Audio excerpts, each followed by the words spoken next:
Alright, hey everybody, it is Tony and I am back. It is Junk Wax Friday time, and this week is 1993 Fleer Series 2. So in Fleer Series 2, there's a whole lot of not much. There's some insert rookie cards, Moises Alou and Tim Wakefield are the insert rookies. There's a couple other rookies that I remember, like Pedro Estachio, Gary DiCercina, Arthur Rhodes are just a few. Let's see, what else is there?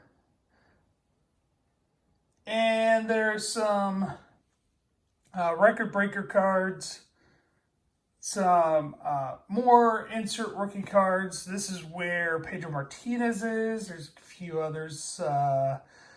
Let's see, who else is on there? That Javi Lopez would be in that set of another set of rookie cards. Mike Piazza was in Series 1. There's All-Star Series. There's also Tom Glavine inserts. Supposedly, according to Baseball Cardpedia, I know this is probably a legit source that I'm looking up, but Tom Glavine autographed an unknown quantity of cards from his career highlights, which were randomly inserted packs. So, could there be Tom Glavine insert rookie or autographs in this box? I don't know, because it doesn't say if it was Series 1 or Series 2. So we're just gonna roll. Let's go. All right. Got it open. We're already 2 minutes in. I've talked a lot. All right, sorry about that, guys. I had a phone call, so now I am back. So these are the odds. Oops, sorry. These are the odds of getting the Glavine autograph. It's 1 in 29,000. All right, so let's try to find that Glavine auto. And also, per Junk Wax Friday, you can enter. You have to say, I am in. I'm in. That's all you have to say. Say that, and you're entered in the contest. You do not say, I will not put you in the wheel. All right.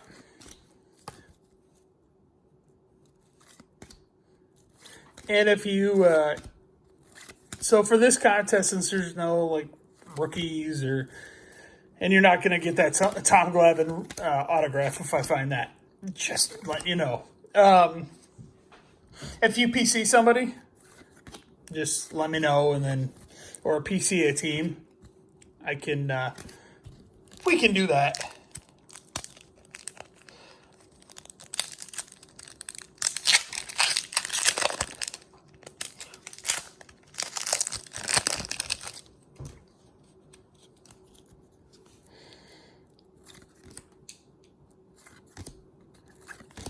So this is my last box of Junk Wax.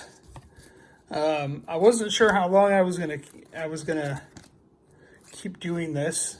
I was like, just do it until I run out, or thinking about restocking the Junk Wax. So how do you guys like the Junk Wax Friday? Let me know in the comments.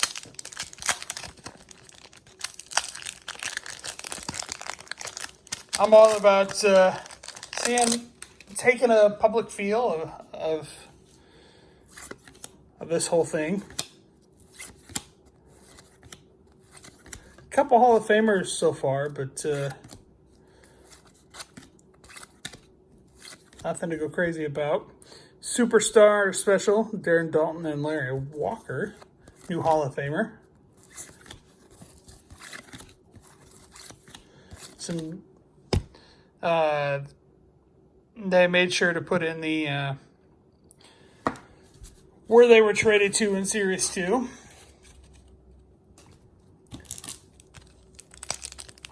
What are the other odds here? 1 at 18 for the unsigned Glavine cards.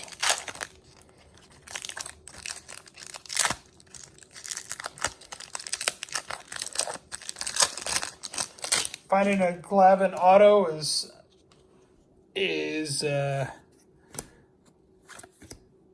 going. Oh, we got a Glavin highlight. This is one of those. Too bad it's not signed. Oh, we'll put that right up there since it's a special insert.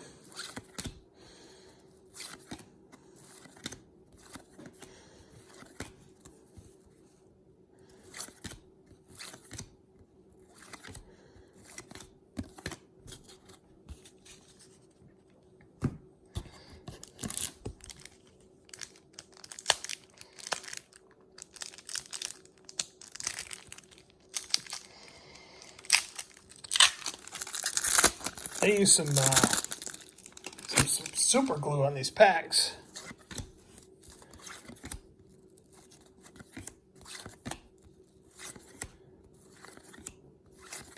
Seeing a lot of repeats. Another one of those. It's like basically the same pack from 2 packs ago.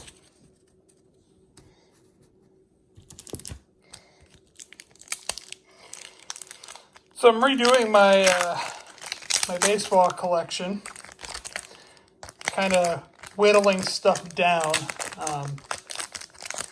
So before, if I opened it, I would just keep it and put it away and put it in the binder of Upper Deck or whatever. But lately, one of the league leaders. Lately, I've just been like, do I want a Pat Rapp card for any reason? So I've just been narrowing it down to just keeping some rookies and keeping the TTM cards, obviously, and Cubs. There's no real reason anymore to keep that Pat Rapp card from Upper Deck 92.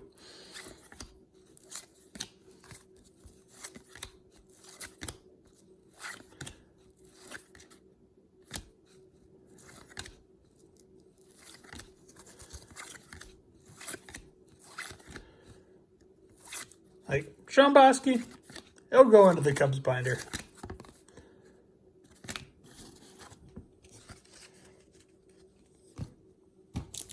Yeah, I just think it's time to whittle stuff down.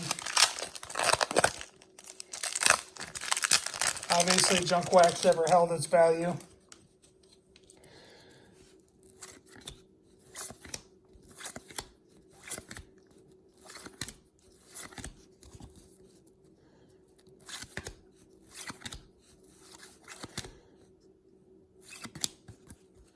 Edgar Martinez and Robin Ventura. Thought maybe they edited out that Robin Ventura shirt, but it was just his jersey, and it was covering up the Sox logo.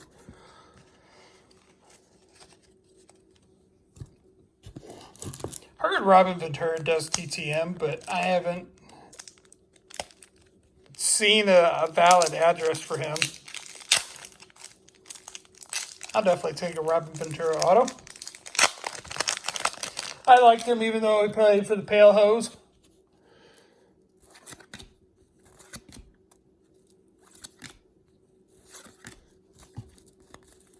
So I was reading an interview last night. I think it was a 2018 interview, so it was a couple years old. It was about 89 Upper Deck. And their rookie cards and their thoughts behind the rookie cards and who they were going to put on the rookie cards and all that. So the original idea was just to do all the top picks from every team, but they ran into issues with that and they couldn't do it.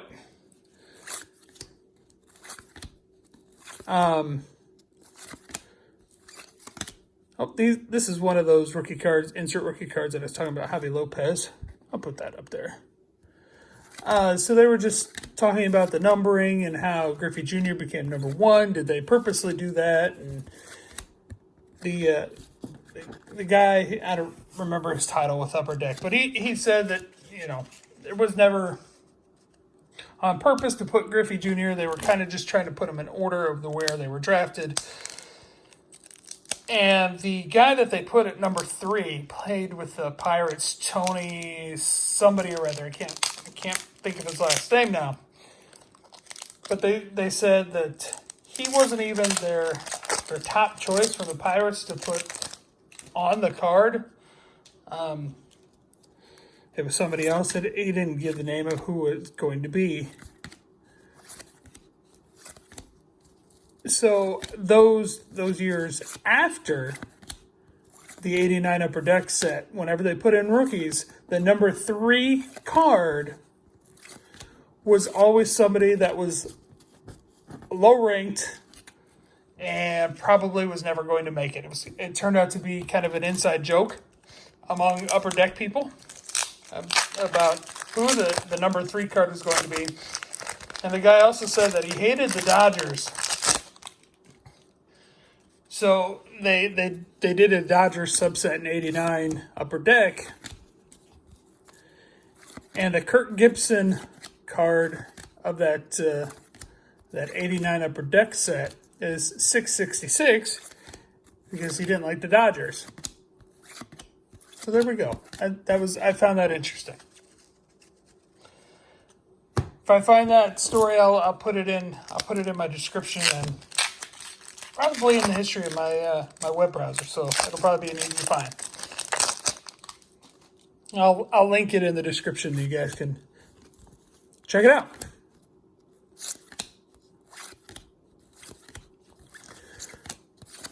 Not a lot of variations in Series 2. I mean, the packs are pretty much the same. The inserts seem to be the good inserts, the Glavine and the those rookie prospect cards that the Javi Lopez seem to be the tough ones to find.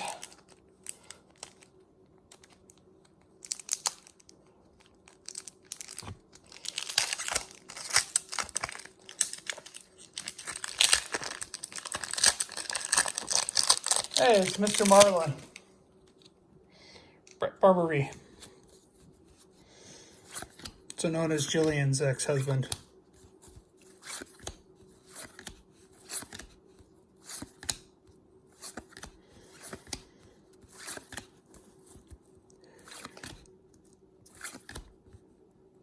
Charlie O'Brien, I have his auto and a ball coming through the parking lot after a Sox game. He stopped, signed a ball.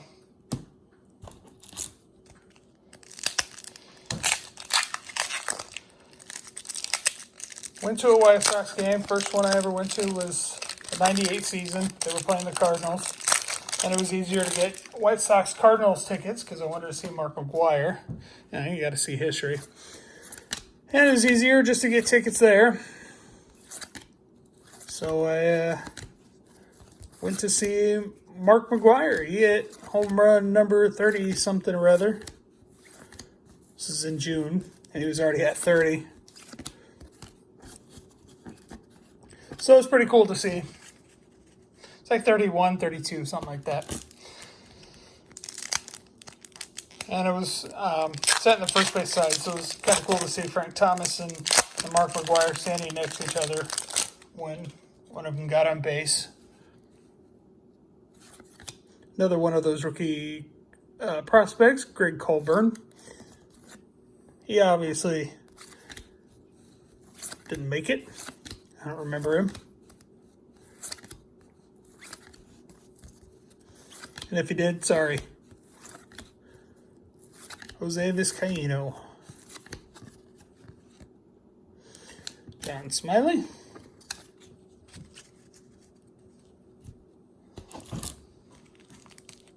We're about halfway done, folks.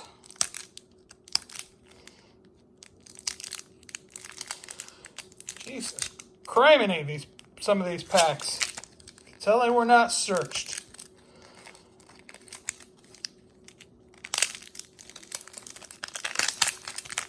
I have not opened up any of the 2020.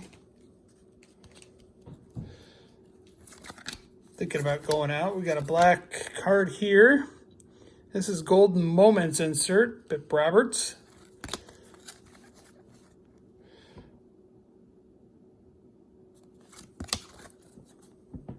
We'll put that one up there. Oh, Javi Lopez fell down.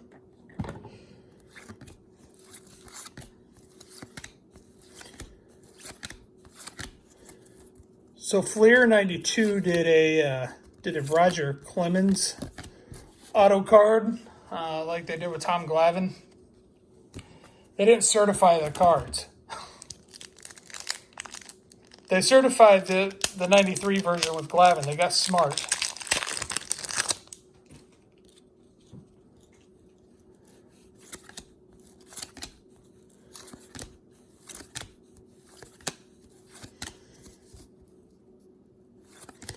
Albert Bell. So many stories, not necessarily bad stories, yeah, just so many stories about Albert Bell and Shreveport, Louisiana, and LSU, and all those monstrous home runs he would hit in college because the bats were so loaded with power.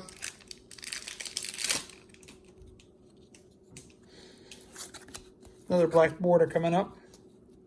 Who is this one? Steve Cook, Major League prospect.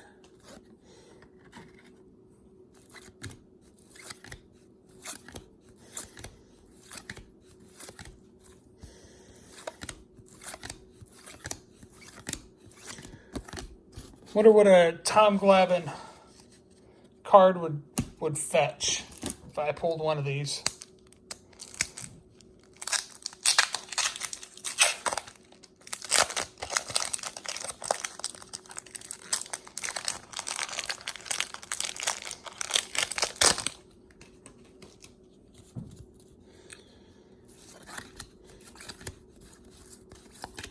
But the Albert Bell home runs that I've heard stories about was just that the bats were so loaded.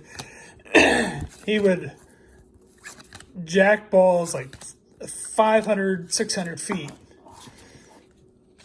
And it'd just fly for days, and they'd be found in really random places because they just kept going.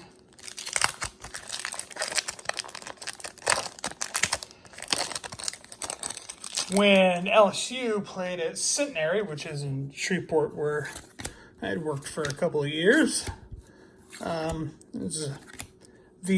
baseball field, the outfield butts up against the basketball arena.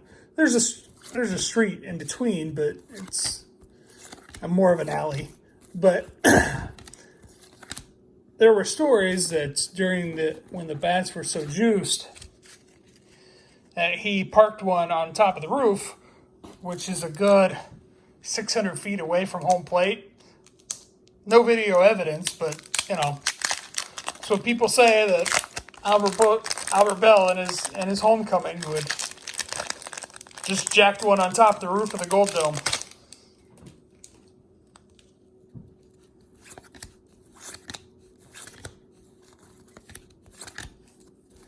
Those LSU teams in the 90s were stacked with talent.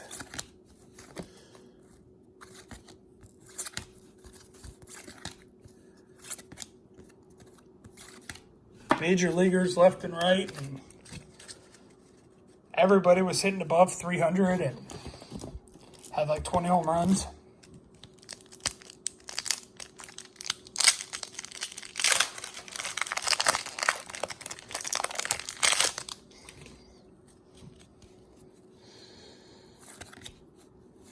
Burt Blyleven. I always forget that he pitched forever. And of course, they don't have his entire career here.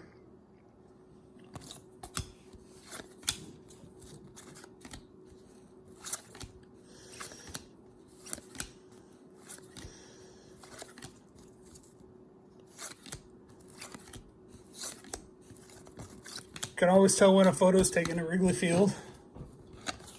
The walls give it away.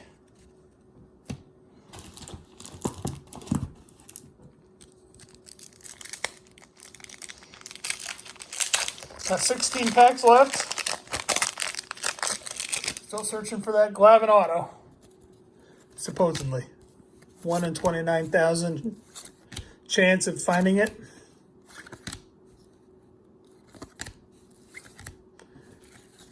Good advertisement for Domino's, right? And Lens Crafters.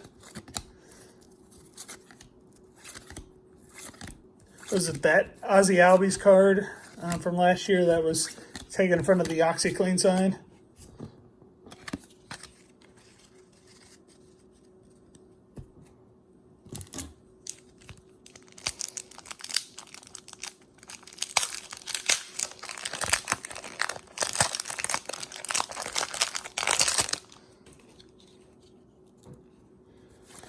Doug DeCenzo was always one of my favorite players.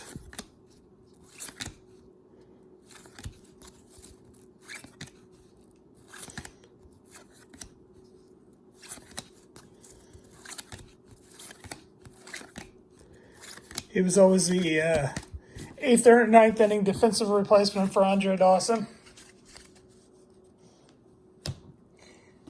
And get a bat or two a game, maybe. Get the occasional start. And blowouts, I would throw him up on the mound. Back when it wasn't commonplace to see a position player bat. Now it kind of is a thing to do in games that teams concede.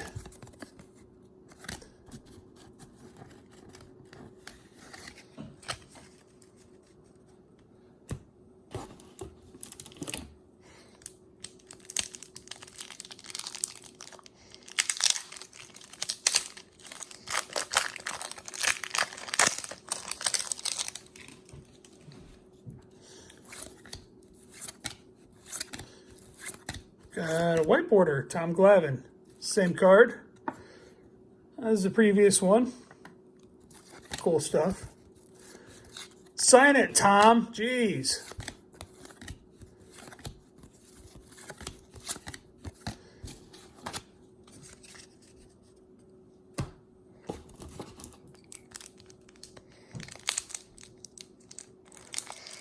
Or if you even just want the special insert cards there, I have no problem sending those to you guys. Like I said, you can either tell me, hey, I PC White Sox cards, and I want in, and I will pull all the White Sox cards for you and spin the wheel.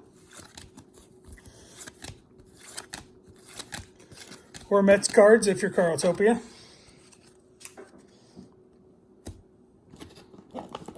Or Cleveland Indian cards, if you're one of those Ohio people. 4-letter word. It really is. Ohio.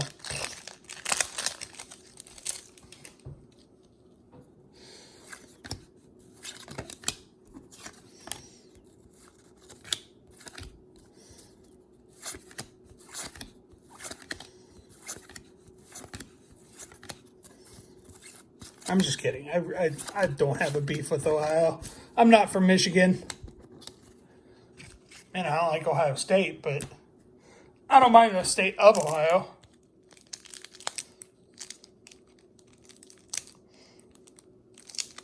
Turnpike's not exciting. Drive through Central Ohio is not exciting either. At least Southern Ohio has some hills. In Eastern Ohio, it does too. Till you get to around Cleveland, and then it just goes flat.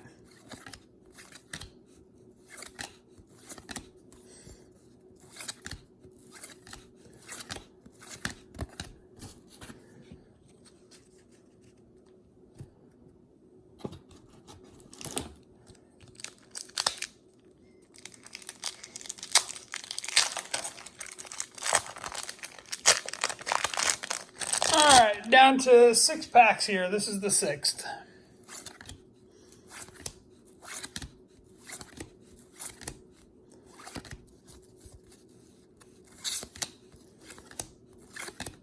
David Justice, Wrigley Field, Must have been April.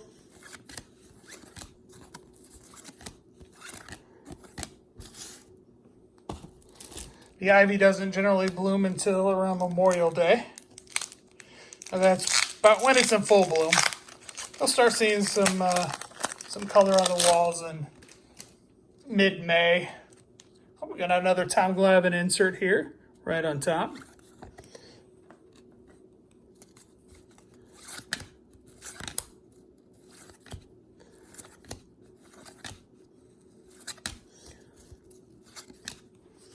Oh, Nolan Ryan. That's cool stuff. It's the first time I've seen a Nolan Ryan card, unless I've just breezed past it.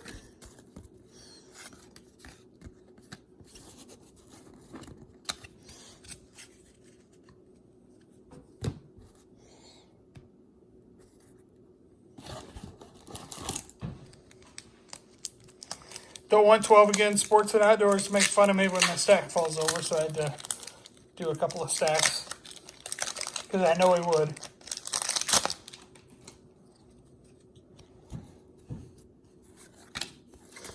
Oh, we have All-Star Jack McDowell. That's good stuff. Kind of a retro looking card there. Call back to the, what is that, 1959 Topps?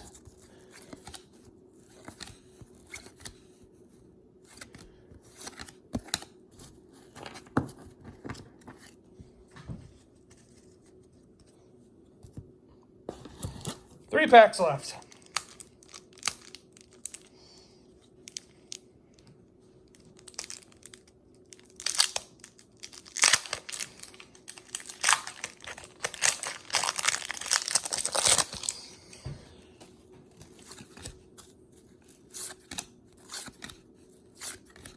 Got Mount Chashmore going on to the right of me.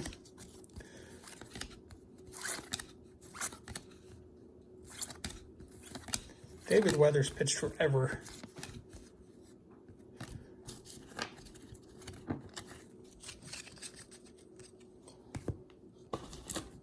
Two packs left.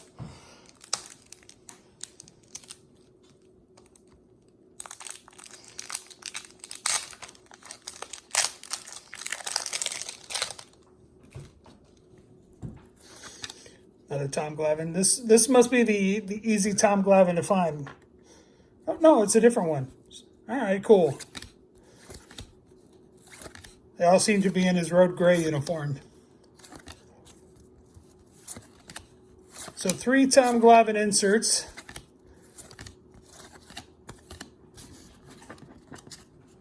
Four total.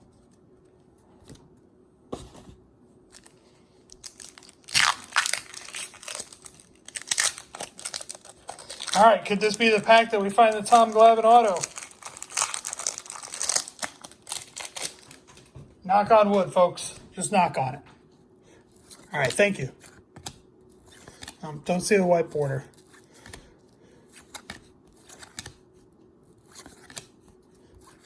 Dennis Eckersley and Roger Clemens.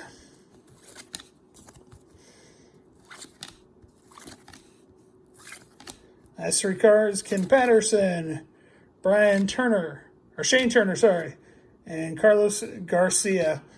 Wrap this episode of Junk Wax Friday up.